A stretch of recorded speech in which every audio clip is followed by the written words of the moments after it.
नमस्कार दोस्तों, मैं राजकुमार मौर्य प्रखर इंडिया यूट्यूब चैनल में आपका स्वागत है। इस वीडियो में आप सभी साथियों को बताने जा रहे हैं सासाराम विधानसभा सीट का सर्वे आंकड़ा। पूरी वीडियो को आप लोग देखिए। आप लोगों की क्या राय है, आप लोग अपनी राय को बताइएगा। दोस्तों, सासाराम से आरजेडी से टिकट मांग रही थी सीमा कुशवाहा। सीमा कुशवाहा को टिकट नहीं मिला। नहीं मिलने के पीछे बहुत सारे कारण हो सकते हैं। उन्हीं कारणों में एक कारण यह था कि ये सीट चली गई एनडीए की तरफ आरएलएम को। आरएलएम मतलब उपेंद्र कुशवाहा। उपेंद्र कुशवाहा कुशवाहा समाज के बड़े नेता माने जाते हैं और इस सासाराम सीट पर कुशवाहा समाज का एक छत्र वर्चस्व रहा है हमेशा। लेकिन इस वर्चस्व को अगर किसी ने तोड़ा तो आरजेडी ने तोड़ा, पिछली बार गुप्ता कैंडिडेट मैदान में उतारकर। दोस्तों, यहां के विधायक रहे हैं अशोक कुमार, कुशवाहा समाज से आते हैं और जनता दल यूनाइटेड के विधायक थे और यह सीट परंपरागत तौर पर जनता दल यूनाइटेड लड़ती रही है और भाजपा भी लड़ती रही है। लेकिन इस सीट पर मैं आपको बताना चाहूंगा, अब की बार जब उपेंद्र कुशवाहा की पत्नी को लड़ाया गया तो जो जेडीयू के प्रबल दावेदार थे, प्रबल दावेदार जो 2015 में यहां पर विधायक थे, 2020 में दूसरे नंबर पर थे, उनको टिकट नहीं मिला। भाई, जनता दल यूनाइटेड के कोटे से सीट चली गई। वे चले गए बहुजन समाज पार्टी। बहुजन समाज पार्टी में मैं आपको बताना चाहूंगा कि आपको भले लगता हो कि बहुजन समाज पार्टी का खाता नहीं खुलेगा, ये नहीं खुलेगा, वो नहीं होगा, लेकिन सच बात यह है कि बहुजन समाज पार्टी कई सीटों पर प्रभावशाली है। बिहार में भी, वैसे तो उत्तर प्रदेश की मुख्य पार्टी मानी जाती है, लेकिन बिहार में कई सीटों पर प्रभावशाली है और कई निर्दलीय भाजपा के लोग चुनाव लड़ रहे हैं इस सीट पर। सासाराम की सीट परंपरागत तौर पर मैंने कहा आपको जेडीयू लड़ती रही है और भाजपा भी जीतती रही है। यहां पर तो भाजपा के कई निर्दलीय उम्मीदवार मैदान में उतरे हैं और जनता दल यूनाइटेड के निर्दलीय भी उतरे हैं। और जो अशोक कुमार थे वो जनता दल यूनाइटेड से जब टिकट नहीं मिला तो बहुजन समाज पार्टी से लड़ रहे हैं। तो सीमा कुशवाहा कुशवाहा होने के नाते हो सकता है टिकट ना मिल पाया। इनको भविष्य में कुछ सरकार वगैरह बनेगी तो मैनेजमेंट किया जाएगा, इसकी साफ झलक दिख रही है, जिसका एक थोड़ा सा आपको ट्रेलर में आपको दिखा देता हूं। दोस्तों, आप यहां पर देख सकते हैं सीमा कुशवाहा तेजस्वी के साथ मंच साझा कर रही हैं।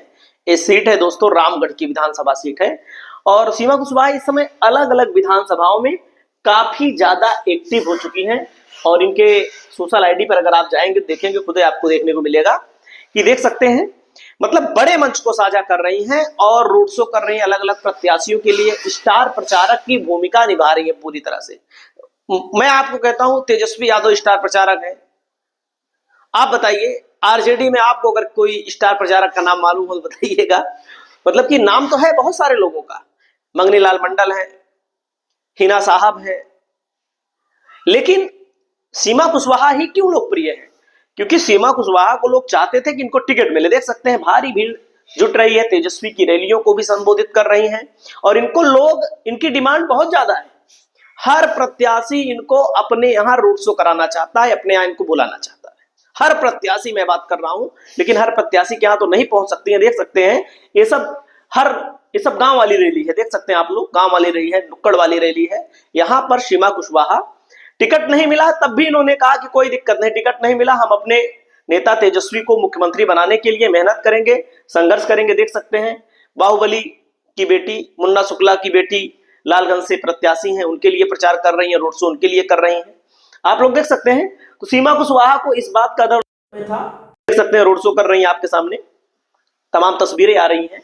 तो भाई, सीमा कुशवाहा को टिकट नहीं मिला, सत्येंद्र शाह को वहां से टिकट मिला हुआ है। जब सत्येंद्र शाह को वहां से टिकट मिला हुआ है, जिनको पुलिस उठा ले गई, बताओ, जैसे नामांकन किए 20 साल के पुराने मामले में पुलिस उठा ले गई। अब जब पुलिस उठा ले गई तब वहां पर भी इन्होंने अपना पूरा समर्थन आरजेडी को दिया है।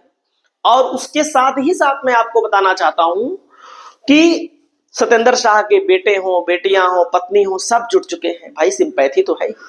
कुशवाहा का वोटर बिखर रहा है, क्योंकि कोई, अगर मान लीजिए हमारे यहां से कोई कुशवाहा विधायक रहा हो और दो सब नेता बाहरी ही हैं, उपेंद्र कुशवाहा बाहरी है और आरजेडी का भी नेता बाहरी है और स्थानीय नेता जो है जो बसपा से लड़ रहा है, जो निर्दलीय लड़ रहे हैं, जिनको लग रहा है कि अब की बार इनको हम हराएंगे। अब देखिए टक्कर कैसे होगी। टक्कर के लिए मैं आपको बताना चाहूंगा, देख सकते हैं मंच साझा कर रही है। सरकार बनेगी तो चांदी है। पिछली बार राकेश कुमार गुप्ता यहां जीते थे, यही अशोक कुमार है जिनको टिकट मिला है दोस्तों बहुजन समाज पार्टी से। 19,000 वोटों से लोकसभा में महागठबंधन चुनाव यहां पर जीता है। विधानसभा का भी मैं आपको दिखा देता हूं। मुख्य मुकाबला सत्येंद्र शाह, स्नेहलता कुशवाहा और जनसुराज भी लड़ रही है। जनसुराज भी अच्छा खासा वोट काट रही है, ज्यादातर एनडीए का। तो दोस्तों मैं आपको बताना चाहूंगा, यहाँ पर देख सकते हैं, यहाँ पर अनुसूचित जाति की आबादी सबसे ज्यादा है 17.55, जो कि महागठबंधन का साथ दे रही थी, पिछली बार भी दी थी, अब की बार भी दे रही है। और वहीं पर 15.20% यहाँ पर वोटर है दोस्तों, मुस्लिम वोटर है। मुस्लिम बहुत बड़ा मायने रखता है। पासवान समाज की हिस्सेदारी 3.1 है, 2% यादव है और कुशवाहा यहाँ पर एक निर्णायक भूमिका में रहा है। यानी कि जातिगत समीकरण सबसेट है। देख सकते हैं राजेश कुमार गुप्ता जो राकेश कुमार गुप्ता हो, इनका भी टिकट काट दिया गया, एंटी इनकम्बेंसी थी। अब आपको देख लीजिए 56,000 कहां वोट, कहां 83,000, कहां 31% वोट, कहां 46% वोट। बहुत भारी अंतर से यहां पर एनडीए पीछे था। हालांकि एलजेपी भी को वोट मिला था और कोई जरूरी नहीं है कि एलजेपी का वोट पूरा इनको उपेंद्र कुशवाहा को मिल जाए, कोई जरूरी नहीं। तो अब की बार देखो, जहां पर कुशवाहा लड़ रहा है वहां पर महागठबंधन ने प्रत्याशी उतारा है गुप्ता, और जहां पर मतलब क्रॉस किया है, क्रॉस का मतलब एक बिरादरी अगर कहीं लड़ रही है उसके अपोजिट वाली बिरादरी को खड़ा किया गया है। क्यों ऐसा होता है? क्योंकि देखो एक बात बता दे, कोई भले कहे हम जातिवादी नहीं है, जाति पर वोट नहीं देते, ऐसा नहीं देते, बहुत सारे लोग देते हैं, बहुत सारे लोग नहीं भी देते हैं। जाति का असर बहुत बड़ा मायने रखता है, एकदम साफ साफ बात है। वैसे भी ये जो एक घर में एक नौकरी गए हैं, अब जैसे लोग कह रहे थे अपने बाप के घर से पैसा लाएगा, अब वही लोग पूछने लगे हैं, भाई उन लोग से हम पूछना चाहते हैं, आप पूछिए कि क्या मोदी अपने बाप के घर से पैसा लाएंगे? कहां से लाएंगे 1 करोड़ सरकारी नौकरी देने के लिए? आप बताइएगा। नीतीश कुमार 20 साल में 1 करोड़ नौकरी दिए हैं। हम कह रहे हैं कि तेजस्वी यादव फेंक रहे हैं, कोई बात नहीं है, सबको पता है फेंक रहे हैं। लेकिन बीजेपी क्या कर रही है? बीजेपी दूध की धुली थोड़ी ना है, बीजेपी तो और फेंक रही है।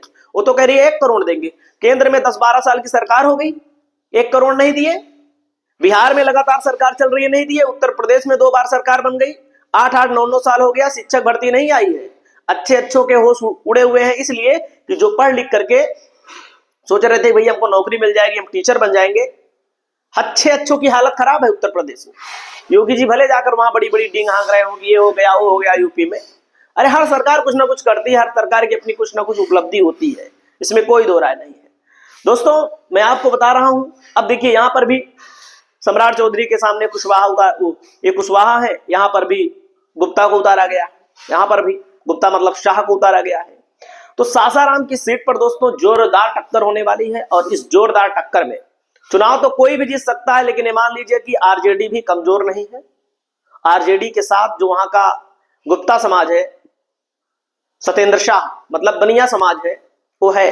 वैसे तो आरजेडी का मूल वोटर पहले भी रहा है, तो जाहिर सी बात है